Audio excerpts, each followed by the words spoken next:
Hi,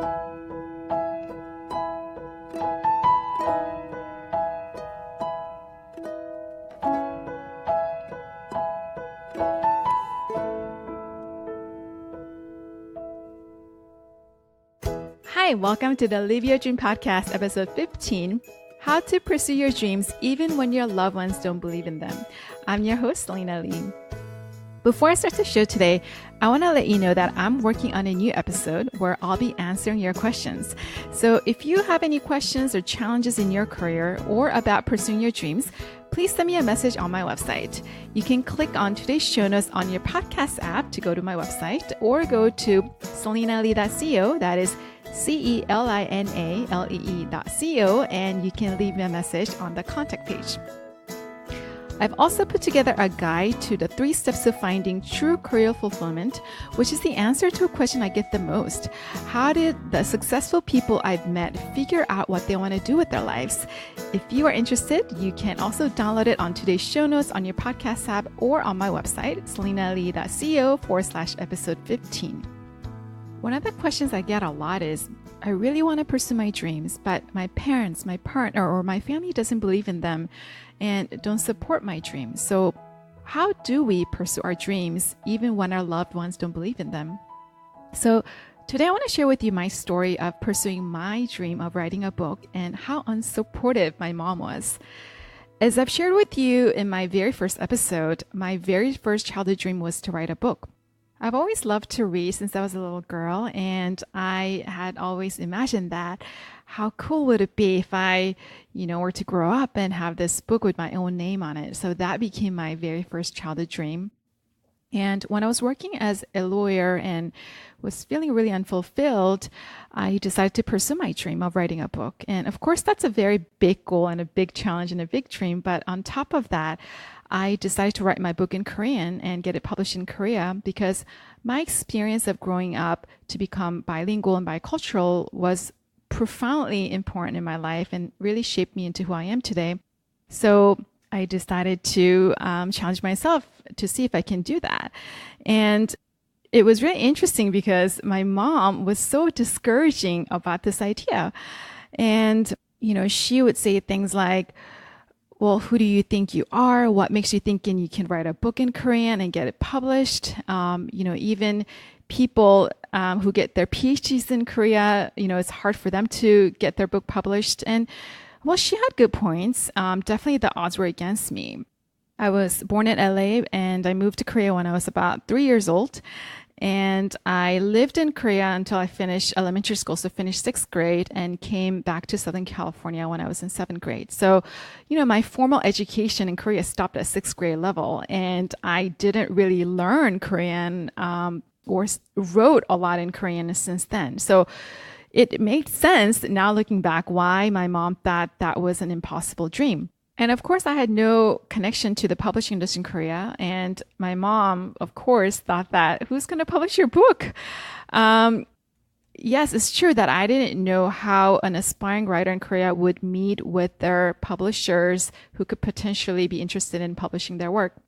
Here, at least in the US, we know that, we need to find a literary agent who could pitch your work to publishers who could potentially publish your work. But I didn't even know how that worked in Korea. And so my mom had very valid points. And the story as to how actually my book ended up getting published by one of the best publishers in the country is a story for another episode. But she did have valid points. The odds were definitely against me. I was not someone who was qualified to write a book. I didn't have a blog. I didn't have any followings. I had graduated only 6th grade elementary school from Korea, and I didn't have any connection to the publishing industry in Korea. Like, nobody was calling my name or knocking on my door asking me to share my thoughts or ideas or, wanting to read my book at all. So basically, there were like 1,000 reasons why I wouldn't be able to write this book and shouldn't pursue this dream of writing a book. But I had one reason, which is I wanted to do it. It was my dream. It was my childhood dream. And it was really hurtful that my mom was so against the idea. She would say things like, stop wasting time and just focus on your work. And Honestly, like I really have amazing parents. I often tell people that I won the parents lottery. They've sacrificed so much for me. And my mom and my dad are the most loving and nurturing parents I've ever seen. And, I'm so grateful to them. But on this dream of writing a book, my mom was so against it. So that was incredibly hurtful. And I would get into fights with her and I would cry and I would tell her, even if everybody laughs at my dream, you should be supportive because you're my mother. And she would say things like, I really don't think you can do it. You're going to waste time and it's not going to work out for you. And my sister, on the other hand, was very supportive and she said, you can do it and you're going to prove mom wrong. So, that was very demoralizing, of course. So to keep me going every night, right before I would go to bed, when I close my eyes and try to go to sleep, I would visualize myself having achieved my dream. I know that can seem like woo-woo to some people, but I've heard that this is how top performing athletes in the world train to improve their game. So I was like, hey, if it's good enough for them, it's good enough for me, and it doesn't cost me anything. So every night I would visualize my book at a really big bookstore in Korea. I didn't even know what it would look like because I hadn't written it yet, right? But it's just some vague image of how it might look like. It was prominently displayed at a very big bookstore in Korea. And I would also visualize myself giving a talk in front of an audience and sharing my stories of how I achieved my dream and wrote this book. And then the next day, I was motivated to take action towards my dream. So I would start emailing people, making phone calls, and taking the next step to move myself forward in the direction of being able to write this book and achieve my dream.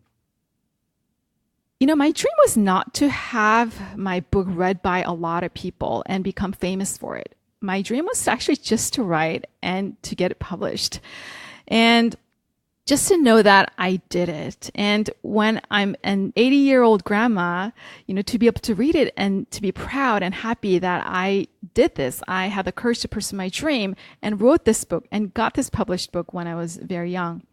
And I also thought that if just one person, after reading my book, it helps this person to live their life in a more positive way, or to be able to help this person pursue his or her dream, then all the effort, all the incredible amount of effort that went into writing this book would have been worth it. And on the day that my book went to the printers, I had been up all night doing last minute editing and I got maybe 1 hour sleep at most. And I told my mom, I have achieved my dream. My book is now going to be published and it is going to be a real book. So after my book got published, a lot more people than I had ever expected read it. And my life really changed. I started to get invited to give talks at all these amazing places. And I was invited to do a lot of press interviews. So it was a really amazing experience. And I saw that my mom started to brag to her friends.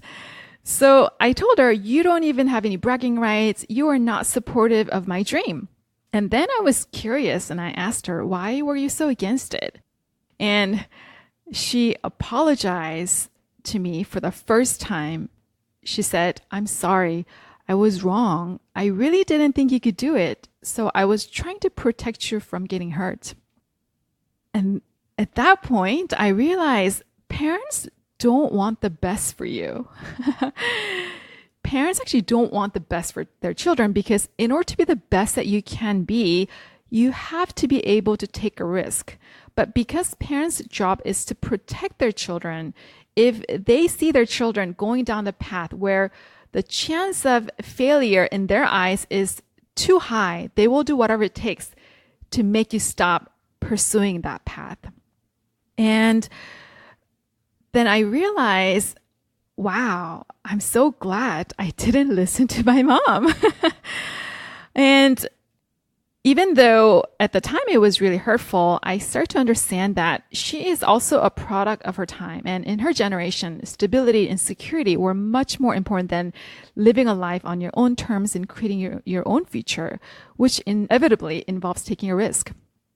And this experience also reminded me of what the filmmaker Spike Lee talked about when I went to his talk at Tribeca Film Festival last year. He talked about how a lot of young people make decisions based on what their parents want for them. He said, parents kill more dreams than anybody. Parents kill more dreams than anybody. We feel the need to pay back for their sacrifices, so we choose a path not based on what we want, but based on what parents want for us. And this is very, very dangerous because I know people who did exactly what their parents wanted them to do, pursue this path of stability and security and become lawyers and doctors and all these things, and then later resent their parents for making them do all those things because they are very unhappy and unfulfilled. Also, I want to let you know that when you have a dream, when you have a strong desire to do something or create something, it is because there are other people who you may not know yet who will benefit from what you create and what you do. So it's actually not all about you. Let me tell you a story. In one of the recent trips to Korea, I was having lunch at this pretty nice restaurant in Gangnam in Seoul. And during the middle of the lunch, towards the end, this guy comes up to our table and asks me, "Oh, are you Selena who wrote the book Live Your Dream?" And of course, I didn't know who the person was. And I was like, "Oh, yeah, sure." I was so surprised. I'm not like a famous person, so, this doesn't happen often. And he was like, I read your book many years ago. My book got published in 2012, so this was a long time ago. He said that, I read your book, when your book got published, and I went to 2 of your talks, and you have changed my life. Thank you. And I was so shocked to hear this, right? And he was telling me this story of how at the time he was stuck in a job that he really hated, didn't know what to do. He knew that he was very interested in coffee and food, and had this dream of becoming a barista and working at a restaurant and really learning about the food and the coffee industry. But his parents and the people around him were very, very against it. So he was very demoralized and depressed and sad about, the situation that he was in. And then somehow he read my book, came to my talks, and he had the courage to pursue his dreams. So now he is a barista. He was the manager of the restaurant where I was having lunch at, which is actually a pretty nice restaurant. And he told me that I have helped to give him the courage to pursue his dream. And at that moment, I realized, wow, if I had listened to my mom and agreed with her and told myself, oh, of course you're right. Who do I think I am? Of course I can write a book. Then I would not have been able to make an impact on this person's life. You see, it is just by chance that I met him, right? I didn't know that I helped him in that way. But how many more people maybe there, out there that I have not met who have been positively impacted by what I wrote and what I created? And of course, I get lots of messages from people who are my readers and who listen to my podcast. So, I share this story with you, not to brag because that's not what I'm trying to do, but to share with you that when you have this really intense, strong desire to do something, to create something, to pursue your dream, it's actually not all about you. There will be people who will benefit from what you do and what you create. So you have to overcome your fear and go after your dreams for those people who you will help and impact from what you create. So, now it makes me think about and reflect on my life. If I listened to my mom and agree with her, of course you're right. Like, who do I think I am? Of course I can write a book. Then I wouldn't be where I am right now. I would never have written the book, wouldn't have helped to change this person's life and also many other people's lives. I wouldn't have created the community Give One Dream, which has now grown into a worldwide community and inspires so many people around the world to achieve their dreams. I wouldn't have started this podcast and be able to share inspiring stories with listeners from over 60 different countries in just several months of launching the podcast. I also wouldn't be working as a career coach to help people find and do the work that they love and brings them joy. So please don't listen to your parents. And I don't mean that to say, oh, don't listen to that completely, but listen to them, but really think about, is what they're saying really true? And when your loved ones don't support your dream, it is very normal to feel really bad about your idea, your dream, and yourself. But how much power you give to these feelings is entirely up to you. So let me recap what I've learned in this experience in my life about how to pursue your dreams when your loved ones don't believe in them.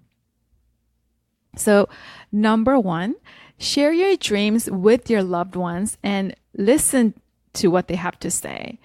And then decide if you agree with them or not. Remember that no one has thought about your dream more than you have. Just because your loved ones don't think it's a good idea, it doesn't mean it's not a good idea. And just because they think you can't do it, it doesn't mean you can't. They actually don't know what you're capable of. And you actually don't even know what you're capable of until you try. Number two, remember your loved ones don't always want the best for you. As I shared with you earlier, parents' job is to protect their children. So if they are sure from their perspective that the path that you're about to pursue has a very high chance of failure, they will want to stop you from pursuing that path because they don't want to see you get hurt. But that is not the way to live a life, because in order to be the best that we can be, we have to be able to take a risk. And that is the only way we will see and know what we're capable of, and to be able to create something amazing and achieve something amazing. I also want to share with you that, when other people say you can't do something, they may also be projecting their own insecurities onto you. So when they say you can't do something, what they're really saying is, if I were you, I wouldn't be able to do that. But they are not you. So they actually don't know what you're capable of. You don't even know what you are able to achieve until you actually try it. So remember that your loved ones don't always want the best for you. Number three, find someone who will support you. So in my case, that was my sister. She really believed in me and my dreams and really helped me to go through this difficult time. And for you, it may not be family. It may be someone who is pursuing similar dreams or walking in similar journey. So go out and find your tribe. If your dream is to write a book, perhaps you can join a writing group. And finding people who will support your journey is crucial in achieving your dreams, because nobody can succeed alone and achieve dreams alone. Number four, just take the next action. As I share with you, in order to really prevent the negative thoughts from coming into my head and making me feel bad about myself and my idea, and second guessing myself, I visualize every night the moment when my dream became a reality. So visualizing my book at a bookstore, visualizing myself giving a talk in front of audience, and sharing my story of how I achieved my dream. And as you know, all of that actually became a reality. And you may say, oh, maybe you were always a person who were capable of doing that, but I was not. It was just a dream at that time. So by visualizing, I was, the next day when I woke up, I was very motivated to take the action towards my dream, whether that was making a phone call, sending an email, or flying all over the country to try to meet these people that I wanted to interview, which, by the way, was probably the hardest thing about writing this book, convincing people to join in your dream, which I will share in another episode.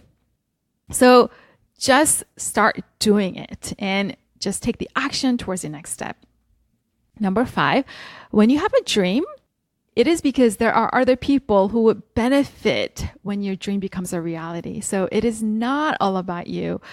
You have to overcome your fear and go after your dreams for those people who you will help and impact from what you create. And I want to remind you, by doing what you love, you awaken and inspire the hearts of others. So there you have it. I hope my episode today was helpful to you. If you have any comments or questions about what I've shared with you, your struggles in your journey, I would love to hear from you.